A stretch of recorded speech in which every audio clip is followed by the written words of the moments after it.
Hello friends, welcome to our YouTube channel సెస్సి wealth creator. So ఈ week నుంచి every week కూడా ఒక పర్టికులర్ సెక్టార్లో ఒక టాప్ 2 గ్రోత్ స్టాక్స్ గురించి డిస్కస్ చేద్దాం ఫ్రెండ్స్. ఫర్ ఎగ్జాంపుల్ ఈ వీక్లో మనం ఎఫ్ఎంసీ సెక్టార్ గురించి చూద్దాం. నెక్స్ట్ వీక్లో ఇంకో సెక్టార్లో టాప్ 2 గ్రోత్ స్టాక్స్ గురించి డిస్కస్ చేద్దాం ఫ్రెండ్స్. సో ఎవరైతే లాంగ్ టర్మ్ ఇన్వెస్ట్మెంట్ చేస్తుంటారో సో వాళ్ళు ఒక పర్టికులర్ సెక్టార్లో సో మంచి కంపెనీస్లో మనం ఇన్వెస్ట్ చేస్తే లాంగ్ టర్మ్లో మంచి రిటర్న్స్తో పాటు మనకి ఫండమెంటలీ స్ట్రాంగ్ కంపెనీస్లో ఇన్వెస్ట్ చేయడం వల్ల మార్కెట్ క్రాష్లో కూడా మనకి ఎక్కువగా లాసెస్ అనేవి రాకుండా ఉంటాయన్నమాట. సో ఈ వీడియోలో మనం ఒక ఎఫ్ఎంసీ సెక్టార్కి సంబంధించిన ఒక టాప్ 2 గ్రోత్ స్టాక్స్ గురించి డిస్కస్ అనేది చేద్దాం friends. So let's start our video. So friends, ఈ వీడియోలో మనం ఆ టాప్ 2 గ్రోత్ స్టాక్స్ గురించి చూసే ముందు ఈరోజు నేను ఆప్షన్స్ ట్రేడింగ్ చేశాను ఫ్రెండ్స్. సో అప్రాక్సిమేట్లీ నాకు 5,000 రూపీస్ అరౌండ్ ప్రాఫిట్ వచ్చింది. ఈరోజు మనం చూస్తే కనుక బ్యాంక్ నిఫ్టీ కానీ బోత్ సైడ్ మార్కెట్ ఉంది. మార్నింగ్ అంతా రైజ్ అయింది, ఆఫ్టర్నూన్ అంతా పడింది, మళ్ళీ మార్కెట్ క్లోజింగ్ టైంలో మళ్ళీ రైజ్ అయింది. బోత్ సైడ్ మార్కెట్ అనేది నడిచింది అనమాట. అరౌండ్ 200-250 పాయింట్స్ మధ్యలోనే ఏదైతే బ్యాంక్ నిఫ్టీ ట్రేడ్ అయింది. సో ఈరోజు నేను కాల్ ఆప్షన్ బై చేశాను, అలాగే పుట్ ఆప్షన్ కూడా బై చేశాను. సో బోత్ సైడ్ కూడా ట్రేడ్ చేశాను అనమాట. 3,000 పుట్ ఆప్షన్లో నాకు ప్రాఫిట్ వచ్చింది, కాల్ ఆప్షన్లో అరౌండ్ 2,000 ప్రాఫిట్ వచ్చింది, అరౌండ్ 5,000 రూపీస్ ప్రాఫిట్ వచ్చింది ఫ్రెండ్స్. ఏదైతే ఈ కాల్ ఆప్షన్ ఉందో ఈ call option premium group members కూడా ఇచ్చాను. మీకు కనుక ఇంట్రెస్ట్ ఉంటే ప్రీమియం వాట్సాప్ గ్రూప్లో జాయిన్ అవుదాం అనుకుంటే మీరు కింద డిస్క్రిప్షన్లో మీకు వాట్సాప్ నెంబర్ ఉంటుంది, అలాగే పిన్డ్ కామెంట్లో వాట్సాప్ నెంబర్ ఉంటుంది. మీకు నన్ను కాంటాక్ట్ అయితే మీకు ఇంట్రెస్ట్ ఉంటే డీటెయిల్స్ అనేది సెండ్ చేస్తాను, మీరు జాయిన్ అనేది అవ్వచ్చు ఫ్రెండ్స్. సో ఇంకా లేట్ చేయకుండా ఆ టాప్ 2 గ్రోత్ స్టాక్స్ గురించి డిస్కస్ చేద్దాం ఫ్రెండ్స్. దాంట్లో ఫస్ట్ వన్ వచ్చేసరికి Marico limited friends. So Marico ఒక ఎఫ్ఎంసీ సెక్టార్ కంపెనీ. సో ఈ స్టాక్ వచ్చేసరికి మనం జనరల్గా యూజ్ చేసే ప్రొడక్ట్స్, ఎఫ్ఎంసీ ప్రొడక్ట్స్ అంటే మనం జనరల్గా ఎవ్రీడే యూజ్ చేసే ప్రొడక్ట్సే ఉంటాయి. సో ఈ స్టాక్ అనేది ఫండమెంటలీ చాలా స్ట్రాంగ్ కంపెనీ. సో అలాగే లాంగ్ రన్లో కూడా మనకు మంచి రిటర్న్స్ వచ్చే ఛాన్స్ అనేవి ఎక్కువ ఉన్నాయి friends. So complete growth stock అనమాట. ఇప్పుడు ఈ డిస్కస్ చేసే 2 స్టాక్స్ కూడా కంప్లీట్ గ్రోత్ స్టాక్స్. అంతేకాకుండా మన పోర్ట్ఫోలియోలో ఎఫ్ఎంసీజీ సెక్టర్ కంపల్సరీ ఉండాలి ఫ్రెండ్స్. ఎందుకంటే ఎఫ్ఎంసీజీ సెక్టర్ ఎప్పుడైనా మార్కెట్ క్రాష్ అయినప్పుడు ఎక్కువగా ఎఫ్ఎంసీజీ సెక్టర్ స్టాక్స్ బాగా క్రాష్ అవ్వవు అనమాట, లైట్గానే క్రాష్ అవుతాయి, మన పోర్ట్ఫోలియోని బాగా కాపాడుతాయి అనమాట. సో ఎవరైనా సరే మీరు లాంగ్ టర్మ్కి ఇన్వెస్ట్ చేద్దాం అనుకుంటే కనుక సో డిఫరెంట్ సెక్టార్స్తో పాటు ఖచ్చితంగా మీరు ఎఫ్ఎంసీజీ సెక్టార్ స్టాక్స్ని ఇంక్లూడ్ అనేది చేసుకోవాలి మీ పోర్ట్ఫోలియోలో. సో దట్ మార్కెట్ క్రాష్లో మనకి ఎక్కువగా లాసెస్ రాకుండా కాపాడుతుంది అనమాట. సో అందువల్ల మన ఎఫ్ఎంసీ సెక్టార్స్లో మంచి స్టాక్ సెలెక్ట్ చేసుకోవడం బెటర్. దాంట్లో ఫస్ట్ స్టాక్ వచ్చేసరికి మ్యారికో లిమిటెడ్ ఫ్రెండ్స్. ఇది రీసెంట్ టైమ్స్లో చాలా బాగా గ్రో అవుతుంది. అంతేకాకుండా లాంగ్ రన్లో కూడా లాస్ట్ 5 years చూసినా సరే కంటిన్యూస్గా గ్రోత్ స్టాక్ అనమాట. సో ఈ మ్యారికో లిమిటెడ్ ఏం కంపెనీ అంటే మనం జనరల్గా ఎవ్రీడే యూజ్ చేసే ప్రొడక్ట్సే. చిన్నప్పటి నుంచి యూజ్ చేస్తున్న పారాషూట్ ఆయిల్ కానివ్వండి, రీసెంట్గా మనకి సఫోలా కానివ్వండి, లివాన్ కానివ్వండి, రివైవ్ కానివ్వండి, సెట్వెట్ ఏదైతే డియోడ్రెంట్స్ ఉంటాయో సో అది కానివ్వండి, సో ఇవన్నీ గ్రూమింగ్ ప్రొడక్ట్స్ కానివ్వండి, ఇవన్నీ కూడా మనం డైలీ యూజ్ చేసే ప్రొడక్ట్స్ అనమాట. వీటన్నిటిని కూడా మ్యారికో లిమిటెడ్ అనేది ఏదైతే ఈ కంపెనీ అనేది మనకి ప్రొడక్ట్స్ని మ్యానుఫ్యాక్చర్ చేసి మనకు ప్రొవైడ్ చేస్తుంది అనమాట. సో ఈ కంపెనీ లాంగ్ రన్లో మన చిన్నప్పటి నుంచి మన పేరెంట్స్ చిన్నప్పటి నుంచి కూడా మనకి పారాషూట్ ఆయిల్ అనేది ఉంది, ఎవ్రీ డే కూడా మనం యూజ్ చేస్తుంటాం. సో కంపెనీ అనేది లాంగ్ రన్లో కూడా సస్టైన్ అయ్యే ఛాన్స్ అనేవి ఎక్కువ ఉన్నాయన్నమాట, మనకి మంచి రిటర్న్స్ కూడా ఇచ్చే ఛాన్స్ ఉంది. సో ఆ కంపెనీ యొక్క ఫండమెంటల్స్ చూద్దాం, ఆ తర్వాత ఆ స్టాక్కి వెళ్ళి మనం ఏ లెవెల్స్ దగ్గర లాంగ్ టర్మ్ కోసం యాడ్ చేసుకోవాలి కూడా డిస్కస్ అనేది చేద్దాం ఫ్రెండ్స్. సో మ్యారికో లిమిటెడ్ ప్రస్తుతం 67,714 crores మార్కెట్ క్యాప్ ఉందన్నమాట. ప్రస్తుతం అరౌండ్ 524-530 దగ్గర అరౌండ్గా ట్రేడ్ అవుతుంది. 50-week హై వచ్చేసరికి 553 అనమాట, 50-week లో వచ్చేసరికి 333. సో స్టాక్ పీఈ చూస్తే 57 ఉంది, కొంత హై వాల్యుయేషన్స్లో ఉంది. బట్ మనం కనుక సెక్టార్తో కంపేర్ చేస్తే కనుక సెక్టార్ యొక్క పీఈ చూడండి ఫ్రెండ్స్ 47 ఉంది. సో స్టాక్ యొక్క పీఈ వచ్చేసరికి 57.2 ఉంది, అంటే అరౌండ్ నియర్గానే ఉంది. కొంత కరెక్షన్ వచ్చిన తర్వాత ఈ స్టాక్ని యాడ్ చేసుకుంటే మన పోర్ట్ఫోలియోలో లాంగ్ రన్లో మనకి మంచి రిటర్న్స్ ఇచ్చే ఛాన్స్ ఉందన్నమాట. సో అలాగే ఆర్ఓసిఈ చూడండి ఫ్రెండ్స్ 44% ఉంది, అలాగే ఆర్ఓఈ చూడండి 37% ఉంది. కంపెనీ ఆల్మోస్ట్ డెప్ట్ ఫ్రీ కంపెనీ, ఎందుకంటే ఇంత మార్కెట్ క్యాప్ ఉన్న కంపెనీ 348 crores అనేది డెప్ట్ ఫ్రీ కంపెనీ అనమాట. సో డెప్ట్ ఫ్రీ కంపెనీ మనం ఆర్ఓఈ చెక్ చేయాలి. సో ఆర్ఓఈ 37%, అంటే వీళ్ళ దగ్గర ఒక 100 crores ఉంటే పర్ ఇయర్కి వీళ్ళు 37 crores అనేది ప్రాఫిట్ అనేది జనరేట్ అనేది చేస్తుంది అనమాట. సో రిటర్న్ ఆన్ ఈక్విటీ అంటాం. సో 37% చాలా మంచిది అనమాట. ఏదైనా కంపెనీ స్టాక్ కనుక కంపెనీ కనుక 25% కంటే అబోవ్ కనుక మనకి ఆర్ఓఈ కానీ ఆర్ఓసి కానీ ఉంటే కనుక company fundamentally strong company, long రన్లో మంచి రిటర్న్స్ అనేది ఇన్వెస్టర్స్కి ఇచ్చే ఛాన్స్ అని ఎక్కువ ఉంటాయి అనమాట. అలాగే ఇంట్రెన్సిక్ వాల్యూ చూస్తే ఇంట్రెన్సిక్ వాల్యూ కన్నా స్టాక్ కొంత హై వాల్యుయేషన్స్లో ఉంది. బట్ స్టాక్ ప్రస్తుతానికి కూడా మంచి వాల్యుయేషన్సే, స్లైడ్గా కొంత కరెక్షన్ రాగానే ఈ స్టాక్లో ఇన్వెస్ట్ అనేది చేయొచ్చు అనమాట. అలాగే కంపెనీ యొక్క ప్రోస్ అండ్ కాన్స్ మనం చెక్ చేస్తే కనుక కంపెనీ ఆల్మోస్ట్ డెప్ట్ ఫ్రీ కంపెనీ. అలాగే లాస్ట్ 3 ఇయర్స్గా ఆర్ఓఈ వచ్చేసరికి మనం 36% అరౌండ్గా ఉందన్నమాట. కంపెనీ డివిడెండ్స్ కూడా మంచి డివిడెండ్ డీల్ అనేది ప్రొవైడ్ చేస్తుంది. కాన్స్లోకి వస్తే కనుక స్టాక్ అనేది కొంత 20 times it's book value, so కొంత హై వాల్యుయేషన్ దగ్గర ట్రేడ్ అవుతుంది. అలాగే సేల్స్ గ్రోత్ కొంత తగ్గింది ఫ్రెండ్స్. సో రీసెంట్ టైమ్స్లో మనం చూస్తే కనుక పీర్ కంపారిజన్ చూస్తే, అంటే అదే సెక్టార్లో ఉన్న డిఫరెంట్ స్టాక్స్తో కంపేర్ చేసి చూసినా సరే మ్యారికో అనేది చాలా బెస్ట్ కంపెనీ. మార్కెట్ వైజ్ కానివ్వండి, స్టాక్ వైజ్ కానివ్వండి, అలాగే వాళ్ళ యొక్క సేల్స్ ప్రకారంగా కానివ్వండి, చాలా మంచి కంపెనీ. అలాగే క్వార్టర్ రిజల్ట్స్ అలాగే P&L మనం చెక్ చేస్తే కనుక 2010 నుంచి 2021 దాకా వీళ్ళ సేల్స్ అనేవి కంటిన్యూస్గా గ్రో అవుతూ వస్తున్నాయి ఫ్రెండ్స్. అలాగే వీళ్ళ యొక్క ప్రాఫిట్ మనం చెక్ చేస్తే కనుక ప్రాఫిట్ కూడా 2010లో around 232 crores per year generate చేసేవాళ్ళు. ఇప్పుడు మనం చూస్తే కనుక అరౌండ్ 1000 crores జనరేట్ చేస్తుంది. లాస్ట్ 10 yearsలో 5 times వీళ్ళ నెట్ ప్రాఫిట్ అనేది ఇంక్రీజ్ అయిందనమాట. సో అది వెల్ అండ్ గుడ్. అంతేకాకుండా కన్సిస్టెంట్గా ఇంక్రీజ్ అయిందనమాట. సో అందువల్ల FMCG సెక్టార్స్లో ఇది చాలా మంచి గ్రోత్ స్టాక్. ఎందుకంటే కంపెనీ డెవలప్ అవుతుంటే సో ఆటోమేటిక్గా స్టాక్ ప్రైస్ అనేది కంటిన్యూస్గా గ్రో అవుతుందన్నమాట. సో మనం 1 yearలో 2x 3x రిటర్న్స్ అనేది ఎక్స్పెక్ట్ చేయకూడదు FMCG సెక్టర్ నుంచి. బట్ ఎవ్రీ 3 yearsకి మన క్యాపిటల్ని ఖచ్చితంగా డబల్ చేసే స్టాక్ అనమాట మ్యారికో. అలాగే బ్యాలెన్స్ షీట్ మనం చెక్ చేసినా చాలా బాగుంది. అలాగే మనకి షేర్ హోల్డింగ్ ప్యాటర్న్ చెక్ చేస్తే కనుక ప్రమోటర్స్ వాళ్ళ స్టేక్ అనేది కన్సిస్టెంట్గా మెయింటైన్ చేసుకుంటూ వస్తున్నారు.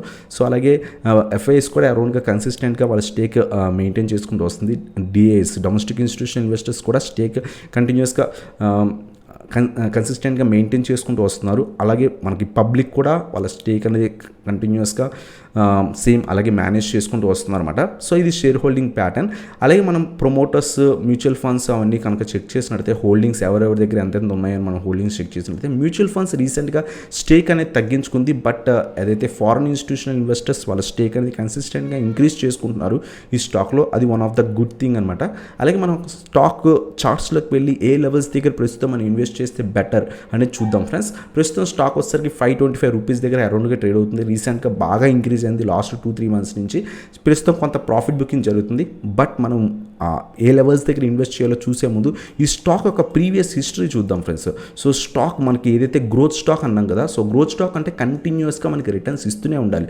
సో ఈ స్టాక్ చూస్తే కనుక 2014లో అరౌండ్ 100 రూపీస్ దగ్గర ట్రేడ్ అయ్యే స్టాక్ ఒక 6 years 7 years తర్వాత మనం చెక్ చేస్తే కనుక ఒక 500 అంటే 5x రిటర్న్స్ లాస్ట్ 10 yearsలో ఇచ్చిందనమాట.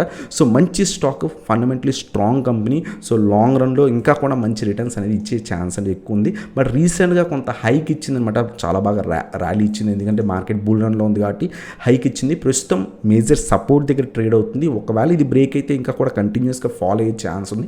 సో ఈ స్టాక్ని మనం ఏ లెవెల్స్ దగ్గర ఇన్వెస్ట్ చేయాలంటే 480 లెవెల్స్ కొంచెం మంచి లెవెల్స్ ఫ్రెండ్స్. ఇంకా కూడా కింద పడి 430కి వస్తే ఇంకొంత క్యాపిటల్ అనేది దీంట్లో ఇన్వెస్ట్ అనేది చేయొచ్చు అనమాట. సో 2 times ఇన్వెస్ట్ చేయడానికి ట్రై చేయండి.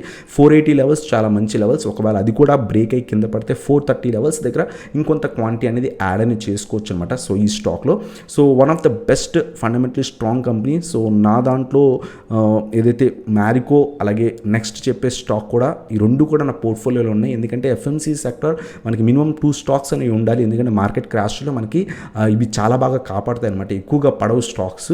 సో మన పోర్ట్ఫోలియో బాగా డ్రాస్టిక్గా నెగిటివ్లోకి వెళ్ళకుండా కాపాడుతాయి అనమాట. సో ఇది one of the best stock Marico. అలాగే మన సెకండ్ స్టాక్ అందరికీ తెలిసిందే డాబర్ ఇండియా లిమిటెడ్. సో ఇది కూడా one of the best growth stock అనమాట. FMCG సెక్టర్ స్టాక్ స్లోగా గ్రో అవుతాయి, పడినప్పుడు కూడా స్లోగా పడతాయి. బట్ డాబర్ అలాగే మ్యారికో రెండు కూడా గ్రో అయినప్పుడు చాలా స్పీడ్గా గ్రో అవుతాయి, అంతేకాకుండా పడినప్పుడు చాలా స్లోగా పడతాయి ఫ్రెండ్స్. సో అంత డ్రాస్టిక్ లాసెస్ అనేవి మనకి ఇవ్వనమాట. సో డాబర్ గురించి కూడా మనం చూద్దాం. సో డాబర్ ప్రొడక్ట్స్ కూడా మనం డైలీ యూజ్ చేస్తుంటాం. So different products, Dabur toothpaste కానివ్వండి, ఇంకా ఓడోనిల్ కానివ్వండి, సో ఓడోమస్ కానివ్వండి, సో ఈ ప్రొడక్ట్స్ అన్నీ కూడా మనం యూజ్ చేస్తూనే ఉంటాం, డిఫరెంట్ ప్రొడక్ట్స్. సో అలాగే డాబర్ హెయిర్ ఆయిల్ కానివ్వండి, సో అన్ని ప్రొడక్ట్స్ కూడా మనం యూజ్ చేస్తుంటాం. సో ఈ స్టాక్ ఒక మార్కెట్ క్యాప్ కనుక చూస్తే కనుక 1,03,455 crores ఉంది మార్కెట్ క్యాప్. ప్రస్తుతం ఈ స్టాక్ కూడా అరౌండ్గా 500 రీజియన్లోనే ట్రేడ్ అవుతుంది, 585 రూపీస్ దగ్గర ట్రేడ్ అవుతుంది. సో 50 వీక్ హై చూస్తే కనుక 620 లెవెల్ దాకా వెళ్ళింది. 50 వీక్ లో చూస్తే కనుక 471, ప్రస్తుతం కూడా కొంత మంచి వాల్యుయేషన్స్ దగ్గరే ట్రేడ్ అవుతుంది. స్టాక్ పీఈ చూస్తే కనుక 57, ఇది కూడా 57 అరౌండ్గానే ఉంది. సో అలాగే బుక్ వాల్యూ 43 ఉందన్నమాట. సో అలాగే ఈ కంపెనీ యొక్క డెప్ట్ చూస్తే 501 crores ఉంది. సో ఇంత మార్కెట్ క్యాప్ ఉన్న కంపెనీకి డెప్ట్ 500 crores అంటే అప్రాక్సిమేట్లీ డెప్ట్ ఫ్రీ కంపెనీ అనమాట. సో ఆర్ఓఈ చెక్ చేస్తే 23.7 ఉంది. సో మ్యారికోతో కంపేర్ చేస్తే కొంత లెస్ ఉన్న ఆర్ఓఈ, బట్ ఇది కూడా కన్సిస్టెంట్గా మనకి రిటర్న్స్, వాళ్ళ యొక్క సేల్స్ అలాగే వాళ్ళ యొక్క ప్రాఫిట్స్ అనేవి బాగా మెయింటైన్ చేస్తుంది. రిటర్న్ ఆన్ ఈక్విటీ చాలా బాగుంది. అలాగే ఆర్ఓసిఈ కూడా, రిటర్న్ ఆన్ క్యాపిటల్ ఎంప్లాయిడ్ కూడా 27% ఉంది. సో చాలా బాగుందన్నమాట. కంపెనీ డెప్ట్ ఫ్రీ కంపెనీ, అలాగే ఆర్ఓఈ లాస్ట్ 3 ఇయర్స్గా అరౌండ్ 25% మెయింటైన్ చేస్తుంది. సో ఏదైనా కంపెనీ ఆర్ఓఈ 25% ఉంటే కనుక అరౌండ్గా, సో చాలా మంచి గ్రోత్ రేట్ ఉన్నట్టు. సో లాంగ్ రన్లో స్టాక్ వాల్యుయేషన్స్ కూడా చాలా బాగా పెరిగే ఛాన్స్ ఉందన్నమాట. అలాగే డివిడెండ్ డీల్ కూడా చాలా బాగా ఇస్తుంది. సో అలాగే డెప్టార్ డేస్ కూడా చాలా బాగా ఇంప్రూవ్ అయ్యాయి అనమాట. సో అలాగే కాన్స్ వచ్చేసరికి స్టాక్ అనేది కొంత 13.5 times బుక్ వాల్యూకి ఎక్కువగా ట్రేడ్ అవుతుంది. సో స్టాక్ కొంత హై వాల్యుయేషన్స్లో ఉంది, బట్ మార్కెట్ కొంత హై లెవెల్స్ దగ్గర ఉంది కాబట్టి ఎవ్రీ డిప్లో కూడా మనం ఈ స్టాక్లో కూడా ఇన్వెస్ట్ అనేది చేయొచ్చు అనమాట. అలాగే సేల్స్ అనేవి కొంత రీసెంట్ టైమ్స్లో తగ్గాయి. సో డాబర్ కూడా one of the best companies, remaining అన్నిటితో పోలిస్తే డాబర్ చాలా మంచి కంపెనీ. సో కాంపిటీటర్స్ కన్నా కూడా డాబర్ చాలా fundamentally strong company. Market cap wise కానివ్వండి, సేల్స్ వైజ్ కానివ్వండి, చాలా మంచి కంపెనీ అనమాట. సో అలాగే ప్రాఫిట్ అండ్ లాస్ స్టేట్మెంట్ చూస్తే కనుక 2010 నుంచి 2021 దాకా వీళ్ళ సేల్స్ అనేవి కన్సిస్టెంట్గా పెరుగుతూనే వస్తున్నాయి ఫ్రెండ్స్. సో ఏదైనా కంపెనీ కన్సిస్టెంట్గా వాళ్ళ సేల్స్ పెరుగుతుంటే ఆటోమేటిక్గా వాళ్ళ ప్రాఫిట్ కూడా పెరుగుతుంది. సో 2010లో 501 crores ఉండే company, so 501 crores per year generate చేసే కంపెనీ 2021కి 1,693 crores జనరేట్ చేస్తుంది ఫ్రెండ్స్. కంటిన్యూస్ గ్రోత్ స్టాక్ అనమాట. సో వాళ్ళ యొక్క ప్రాఫిట్స్ అనేవి జనరేట్ అవుతున్నాయి, సేల్స్ అనేవి ఇంక్రీజ్ అవుతున్నాయి, ఆటోమేటిక్గా స్టాక్ ప్రైస్ కూడా చాలా బాగా గ్రో అవుతుంది. ఈవెన్ లాంగ్ రన్లో కూడా మనకి మంచి రిటర్న్స్ అనేవి ఎక్స్పెక్ట్ అనేది చేయొచ్చు అనమాట. సో అలాగే మనకి ఏదైతే షేర్ హోల్డింగ్ ప్యాటర్న్ చూస్తే కనుక ప్రమోటర్స్ దగ్గర హోల్డింగ్స్ అనేవి కన్సిస్టెంట్గా మెయింటైన్ చేసుకుంటూ వస్తున్నారు లాస్ట్ 2-3 years నుంచి. అలాగే ఎఫ్ఐఎస్ కూడా వాళ్ళ యొక్క స్టేక్ అనేది రీసెంట్ టైమ్స్లో ఇంక్రీజ్ చేసుకుంటూ వస్తున్నారు. డిఐఎస్ వాళ్ళ స్టేక్ని రీసెంట్గా కొంత తగ్గించుకుంది. పబ్లిక్ కూడా వాళ్ళ స్టేక్ని కన్సిస్టెంట్గా మెయింటైన్ చేసుకుంటూ వస్తుంది అనమాట. సో ఫండమెంటలీ చాలా స్ట్రాంగ్ కంపెనీ. అలాగే మనం స్టాక్లోకి వెళ్ళి ఏ లెవెల్స్ దగ్గర బై చేయాలో చూసే ముందు ఈ స్టాక్ కూడా మనం చాలా టైమ్స్ వీడియోలో చెప్పుకున్నాం friends. So Dabur one of the fundamentally strong company, మంచి గ్రోత్ స్టాక్. ఎవ్రీ ఇయర్ కూడా మినిమం 25 to 30% రిటర్న్స్ ఇస్తుంది ఫ్రెండ్స్. సో మనకి నార్మల్గా ఏదైతే టాప్ కంపెనీస్ 30% పర్ ఇయర్ ఇవ్వడం చాలా తక్కువ, ఎందుకంటే 12%, 15% మాత్రమే ఇస్తాయి. బట్ డాబర్ అనే స్టాక్ ఎవ్రీ ఇయర్ కూడా మినిమం 30%, మార్కెట్ క్రాష్లో కాదు, మార్కెట్ బుల్ రన్స్లో కాదు, నార్మల్గా మార్కెట్స్ ఉన్నప్పుడు కూడా ఎవ్రీ ఇయర్ 25%, 30% రిటర్న్స్ అనేది ఇస్తుంది అనమాట. సో ఎవ్రీ 2-3 yearsకి డబల్ అవుతుంది stock price. So one of the fundamentally strong company, అలాగే మంచి గ్రోత్ స్టాక్ అనమాట. మనం చూస్తే కనుక 2016-14 ఆ టైమ్స్లో అరౌండ్గా 160 రూపీస్ దగ్గర ట్రేడ్ అయ్యే stock, continuous growth stock friends. Every time కూడా ఆపర్చునిటీస్ ఇవ్వదా అంటే ఆపర్చునిటీస్ కూడా ఇస్తుంది ఫ్రెండ్స్. బై చేసే మంచి లెవెల్స్ దగ్గర బాగా రైజ్ అయిన తర్వాత కొంత కరెక్షన్ మళ్ళీ కూడా కంటిన్యూస్గా రైజ్ అవుతుంది అనమాట. సో ఫండమెంటలీ చాలా స్ట్రాంగ్ కంపెనీ. ప్రస్తుతం స్టాక్ వచ్చేసరికి అరౌండ్ 580 రూపీస్ దగ్గర ట్రేడ్ అవుతుంది. రీసెంట్గా కొంత బాగా పైకి వెళ్ళింది. మనం ఈ ఏదైతే 400-430 లెవెల్స్ దగ్గర కూడా ఈ స్టాక్ గురించి డిస్కస్ అనేది చేసాం. ప్రస్తుతం 580 లెవెల్స్ దగ్గర ఉంది. స్టాక్ కొంత కరెక్ట్ అవ్వనండి, కొంత కరెక్ట్ అయ్యి 550 బిలో వస్తే ఇన్వెస్ట్మెంట్ అనేది స్టార్ట్ చేయండి. సో 500-520 ఈ లెవెల్స్ దగ్గర మీరు యావరేజ్ అనేది చేసుకోవచ్చు అనమాట. సో ఇంకా డౌన్కి మనం ఎక్స్పెక్ట్ చేయకూడదు. 500 నుంచి 520 లెవెల్స్ దగ్గర మనం ఈ స్టాక్లో ఇన్వెస్ట్ అనేది స్టార్ట్ అనేది చేయొచ్చు. సో ఎవ్రీ డిప్లో కూడా యాడ్ చేసుకోండి, లేదా సిప్ మోడ్లో ఎవ్రీ మంత్ కూడా ఒక 10 shares, ఒక 20 shares మన క్యాపిటల్ తగ్గట్టు ఇన్వెస్ట్ అనేది చేయొచ్చు అనమాట. సో ఇది కూడా సెకండ్ స్టాక్ ఫ్రెండ్స్ ఎఫ్ఎంసీజీ సెక్టర్లో. సో ఫండమెంటలీ స్ట్రాంగ్ కంపెనీ, అలాగే లాంగ్ టర్మ్లో మంచి గ్రోత్ ఉన్న కంపెనీ. లాంగ్ టర్మ్లో మనకి మంచి రిటర్న్స్ ఇచ్చే ఛాన్స్ అనేవి ఎక్కువ ఉన్నాయన్నమాట. సో ఈ 2 స్టాక్స్ కూడా నా పోర్ట్ఫోలియోలో కూడా ఉన్నాయి. సో హిందుస్థాన్ యూనిలివర్ ఎందుకు చెప్పలేదు? Hindustan Unilever number of products తయారు చేస్తుంది కదా అంటే ఎస్, బట్ దాని యొక్క ప్రైస్ ఏదైతే స్టాక్ ప్రైస్ ఉందో కొంత high price. So every one కూడా ఇన్వెస్ట్ చేయడానికి కొంత ఆలోచిస్తారనమాట. అంతేకాకుండా ఆ స్టాక్ కూడా మంచి ఫండమెంటలీ స్ట్రాంగ్ కంపెనీ, బాగా రిటర్న్స్ ఇస్తుంది. బట్ కొంత రిటర్న్స్ వైజ్ మనం చెక్ చేస్తే కనుక మ్యారికో, డాబర్ రెండు కూడా చాలా బాగా ఇస్తాయి అనమాట కంపేర్ టు హెచ్యుఎల్. ఎందుకంటే హెచ్యుఎల్ ఒక రేంజ్లో ట్రేడ్ అవుతుంది, ఆ రేంజ్ బ్రేక్అవుట్ అయిన తర్వాత కొంత పైకి వెళ్ళి మళ్ళీ ఆ రేంజ్లోనే ట్రేడ్ అవుతుంది అనమాట. బట్ డాబర్, మ్యారికో అలా కాదు, వన్స్ బ్రేక్అవుట్ ఇచ్చిన తర్వాత కంటిన్యూస్గా గ్రో అవుతూనే ఉంటాయి స్టాక్స్. అందువల్ల ఈ 2 స్టాక్స్ అని పిక్ చేసుకోవడం జరిగిందనమాట. హెచ్యుఎల్ కూడా చాలా మంచి కంపెనీ. ఎవరైతే ఇంట్రెస్ట్ ఉండి కొంత మంచి క్యాప్ నుండి సో నేను కొంత హై ప్రైస్ దగ్గరైనా బై చేద్దాము, 2000-3000 స్టాక్ ప్రైస్ ఉన్నా సరే నేను బై చేద్దాం అనుకుంటే హెచ్యుఎల్ అయినా ప్రిఫర్ అనేది చేయొచ్చు ఫ్రెండ్స్. సో ఇది ఫ్రెండ్స్ ఈ వీడియో. అలాగే నెక్స్ట్ వీడియోస్లో మీకు డిఫరెంట్ సెక్టార్ మీద వీడియోస్ చేస్తాను. సో ఎవ్రీ సెక్టార్లో ఒక 2 స్టాక్స్ అనేవి తీసుకొని సో దాని మీద వీడియో అనేది చేస్తాను అనమాట. నెక్స్ట్ వీక్ ఏ సెక్టార్ తీసుకోవాలో మీరు ఎవరైనా కామెంట్ సెక్షన్ అనండి. ఏదైతే మోస్ట్ కామెంట్స్ వస్తాయో ఆ సెక్టార్ పిక్ చేసుకొని దాంట్లో మంచి ఫండమెంటలీ స్ట్రాంగ్ కంపెనీస్ అలాగే గ్రోత్ స్టాక్స్ని పిక్ చేసుకొని నెక్స్ట్ వీక్లో మనం ఇంకో సెక్టార్లో కూడా డిస్కస్ అనేది చేద్దాం ఫ్రెండ్స్. సో ఇది ఫ్రెండ్స్ ఈ వీడియో కనుక మీకు నచ్చినట్లయితే ఇంకా లైక్ చేయండి. అలాగే మన ఛానల్ కొత్తగా వచ్చినట్లయితే ఇంకా సబ్స్క్రైబ్ చేయండి అండ్ బెల్ ఐకాన్ ప్రెస్ చేయండి సో దట్ నా లేటెస్ట్ వీడియో అప్డేట్స్ అని మీకు వస్తాయి అనమాట. Thank you so much for watching. Have a nice day guys.